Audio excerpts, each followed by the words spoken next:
PDM ने जो ये जो बात की थी कि दोस्त ममालिक जो है वो नाराज़ हैं पाकिस्तान से इमरान खान साहब की पॉलिसीज़ की वजह से। I I completely agree with that. बिल्कुल ठीक बात थी। इसी यही यही वो मसला है जिसकी वजह से कुछ चीज़ें, कुछ तब्दीलियाँ इस मुल्क में रिक्वायर्ड थी। इमरान खान साहब के जाने में और उनकी इस प्रेस कॉन्फ्रेंस में मेरा ख़्याल है कि जो बयानिया है इमरान खान का उसको सपोर्ट मिलती है।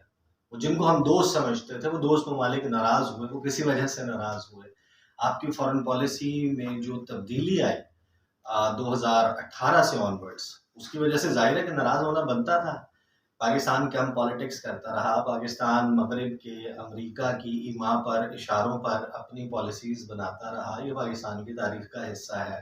75-76 साल की तारीख़ भरी पड़ी है। एक ट्रांज़ैक्शनल रिलेशनशिप को, एक सिक्योरिटी रिलेशनशिप को, ये मुल्क एक स्ट्रेटेजिक पार्टनरशिप के नाम पर आवाम को बेचा जाता रहा हुक्मरानों की तरफ से। और हमें बताया गया कि अमेरिका हमारा जो है वो सबसे अच्छा पार्टनर है, सबसे हमारा स्ट्रेटेजिक पार्टनर है, उसके उसके साथ दोस्ती में हमें फ़ायदा ही फ़ायदा है। और नुकसान में वो तब्दीली जो है आई थी और उसकी वजह से एक अनईज़ क्रिएट हुआ। वैसे मैं आपको बता दूं कि दुनिया जो है वो बड़ी हद तक तब्दील हो रही है और शायद आज से 2 साल, 3 साल, 4 साल के बाद अगर ये भी हुकूमत रहती है, इनको भी उसके मुताबिक जो नए तकाज़े हैं उनके मुताबिक अपनी फॉरेन पॉलिसी को चेंज करना पड़े।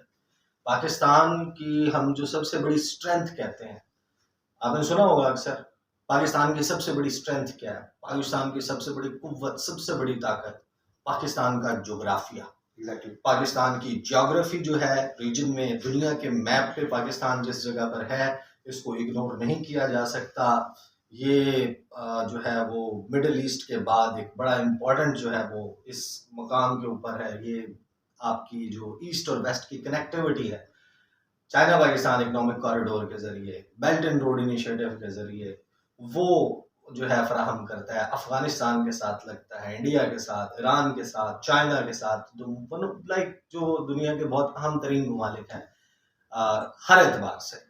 तो वो पाकिस्तान के लिए, लेकिन वही पाकिस्तान की एक कमजोरी भी, जो सबसे बड़ी स्ट्रेंथ है वो वीकनेस भी बन जाती है। हमारा बॉर्डर चाइना के साथ और इंडिया के साथ मिलता है, जो इस वक्त एक बड़ा, जैसे कहते हैं कि उनके दरमियान राइवलरी मौजूद है और इंडिया की गेम, इंडिया जो है वो अमेरिका की गेम कर रहा है रीजन में। तो ये तो हमें होता हुआ नजर आ रहा है। तो ये जो बयानिया है कि इमरान खान साहब जो है उनकी वजह से दोस्त ममालिक नाराज थे, बिल्कुल इमरान खान भी तो यही कहते हैं कि दोस्त ममालिक नाराज हो गए थे उनकी इस पॉलिसी की वजह से कि वो जो अमरीकी कैंप था उससे निकाल रहे थे और वो चाहते थे कि और रूस तो ज्यादा नहीं, लेकिन चाइना की तरफ जो है वो आपका टिल्ट नजर आता था।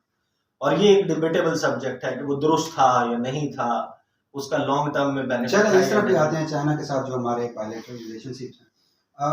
नुकसान दोस्त ममालिक के नाराज होने में पाकिस्तान का था या अब जो राजी हो रहे हैं वापस, फायदा हुआ हमें? देखिए, बैलेंसिंग एक्ट करने की कोशिश की जा रही है इस वक्त। पाकिस्तान जो है वो, मैंने हालांकि इसके हवाले से वीडियो भी करनी थी अपने चैनल पर, वो अभी तक मुझे करने का मौका नहीं मिला, कि पाकिस्तान प्रैक्टिकली ग्राउंड जीरो बन गया इस वक्त साइनो यूएस राइवलरी का। चीन और अमेरिका की जो इस वक्त टसल है उसका मरकज पाकिस्तान बनता हुआ दिखाई दे रहा है। सिंसियर फ्रेंड्स की जो है ना वो एक रेस नजर आ रही है। अमेरिका कहता है हम आपके सिंसियर फ्रेंड है, झूठ बोलते हैं। चाइना कहता है कि हम आपके सिंसियर फ्रेंड हैं। लोग जज कर सकते हैं कि बात दुरुस्त कह रहा है या नहीं कह रहा है। और ये सलाह की सूरत हाल में उसकी आफ्टरमैथ में हमने देखा है कि अमेरिका कहता है कि आपके वज़ीर ख़ारजा को कि हम आपकी ये मदद कर रहे हैं, हम आपको 56.9 मिलियन जो है वो डॉलर्स की इमदाद दे रहे हैं और ये 10 मिलियन एक्स्ट्रा रख लें, लेकिन आप जो है वो रिस्ट्रक्चर करें चाइना के साथ, आप चाइना से भी जो है वो डेट रिलीफ मांगे। अच्छा, 450 मिलियन का एक और मुआहदा भी हुआ है जो हमारे स्ट्रेटेजिक। हाँ, वो उसके बारे में आप, मैं खुद तो कुछ नहीं कहूँगा, आप जितना मर्जी कोई भी बंदा बढ़ा चढ़ा के उसको बयान कर ले। इस जिस वक्त ये हुआ उसके चंद दिन के बाद डोनाल्ड लू, दैट फेमस डोनाल्ड लू, US assistant secretary of state for south Asia and central Asia, उन्होंने इंडिया का दौरा किया। इंडिया के दौरे में उन्होंने एक इंटरव्यू दिया और इस इंटरव्यू में उनसे सवाल हुआ कि ये क्या कर रहे हैं आप पाकिस्तान को $450 मिलियन का, उन्होंने कहा कि ये इमदाद नहीं है, हम पैसे नहीं दे रहे पाकिस्तान को, ये सेल कर रहे हैं, बेच रहे हैं। और बेच क्या रहे हैं? उन्होंने कहा कि ये कोई नई state of the art technology नहीं है, ये तो बहुत पुराने तैयारे हैं, ये 80 की दिहाई और 90 की दिहाई के तैयारे हैं। अगर हम इनको इनकी स्पेयर पार्ट्स ना दें और इनकी विंग्स की सर्विसेज ना फराहम करें और दूसरे जो उनके पार्ट्स हैं उनके लिए जो एग्रीमेंट था हमारा उसके मुताबिक इनको पार्ट्स मुहैया ना करें तो ये गिर जाएंगे।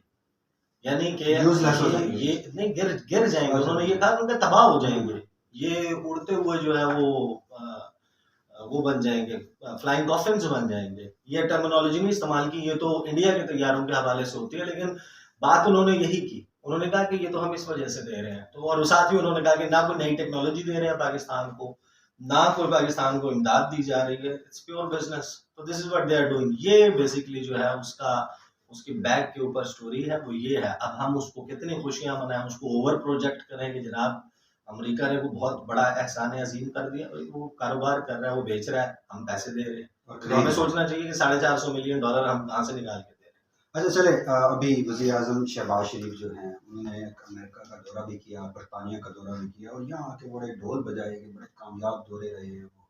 तो आप क्या समझते हैं कि उन दौरों से पाकिस्तान की खारजा पॉलिसी के लिहाज से वो कामयाब थे या किस ग्रेड पर रखते हैं इन दौरों को? अच्छा देखिए, जो डिटर्मिनेशन है ना इस बात की कि आपने डिटर्मिन करना है कोई चीज में कामयाबी मिली या नाकामी हुई, वो उसके एंड रिजल्ट से होती है। नतीजा क्या निकला, आउटकम आपको बताता है कि ये कामयाब था या नहीं। इन टर्म्स ऑफ ऑप्टिक्स भाई मुलाकातें होंगी। आप पहले गए किर्गिस्तान गए, आपने वहां पर सॉरी आप उज़्बेकिस्तान गए, समरकंद, आपने वहां पर अटेंड किया शंघाई ताउन तंजीम का सरबराह इजलास। साइड लाइन्स पर 11 मुलाकातें हुई, वहां से आप वापस आए, चंद घंटे रुके, आप बरतानिया चले गए। बरतानिया में आपने मलका एलिज़ाबेथ दोम की जो आखिरी रसूमात थी उसमें शिरकत की। आपने reception of the century Buckingham Palace में अटेंड किया, वहां पर आप अपनी बहू को ले गए, वहां पर आपकी कुछ मुलाकातें हुई। वहां से किंग चार्ल्स के साथ आपको 1-2 मिनट जो है वो खड़े होकर गुफ्तगू करने का मौका मिला।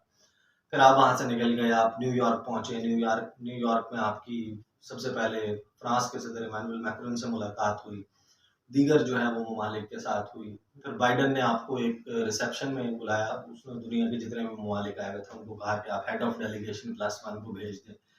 हमारे प्राइम मिनिस्टर वहां पर गए, उनको एक पर्दे के सामने खड़े होकर झंडों के सामने क्यू में खड़े होकर इंतजार करके, जाहिर 1 बाय 1 जिनको बुलाया था वो जा रहे थे, वो 1-1 मिनट खड़े होते थे, हैंडशेक होता था, तस्वीर उतरती थी। तो हमारे प्राइम मिनिस्टर ने तस्वीर उतरवाई और फिर इसको ये भी कहा कि ये मुलाकात थी, मुलाकात नहीं थी, but in terms of optics, number of meetings, it was good. जो आउटकम है उसका वो आप लेने क्या गए थे, आप मांग क्या रहे थे? आप उनसे मांग रहे थे सैलाब की वजह से जो सूरत हाल हुई है उस पर इमदाद हमें दी जाए।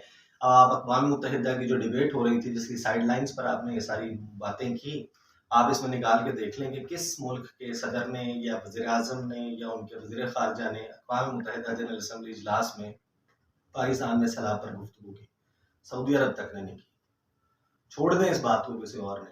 बरतानिया ने तस्करा किया, इमानुएल मैक्रोन ने तस्करा किया, अमरीकी सदर ने 2 जुमले बोले उसके ऊपर, उसके अलावा एक आधा किसी और ने बोला, बाकी कोई मेजर कंट्रीज में से किसी ने आपका मुकदमा नहीं लगा। अब एक करारदाद और वो सारा कुछ हो गया है, लेकिन मैं आपको एक बात बताऊं, जो पाकिस्तान का नुकसान हुआ वो 30 से 40 अरब डॉलर हुआ है। बिल्कुल ऐसे। और आपके कुछ दोस्त ममालिक, खासतौर पर अगर आप सऊदी अरेबिया की बात करें, they have made multi billion, बहुत पैसा इन्होंने, जो यूक्रेन वाला क्राइसिस है उसके बाद जो पूरी दुनिया में ऑयल की प्राइसेस गई, तो ये नहीं कि ये मकसद ये है कि पैसे की कमी नहीं है, मसला ये कि वो आपको देने को तैयार नहीं है। अच्छा, आपके प्राइम मिनिस्टर को खड़े होकर ये कहना पड़ता है कि मैं ऑडिट करवाऊंगा, इंटरनेशनल ऑडिटर्स को बुलाऊंगा, ऑडिटर जनरल ऑफ पाकिस्तान से, जो आप पैसे दे रहे हैं, तो ये परसेप्शन को आप जाहिर कर रहे हैं ना कि ये पैसा नहीं लगेगा सैलाब ज़दगान पर।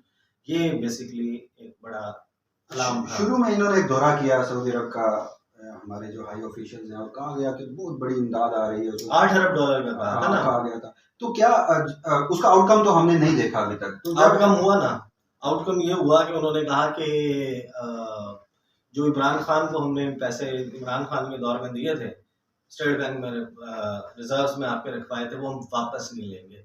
वो वैसे भी लेने थे 2022 के दिसंबर में, उन्होंने कहा कि हम 1 साल और नहीं लेंगे, मजीद एक्सटेंड कर एक उन्होंने कहा। दूसरा ये कि उन्होंने कहा कि जो हम तेल उस वक्त डेफर्ड पेमेंट पर दे रहे थे वो हम आपको भी देते रहेंगे। नई चीज कोई नहीं।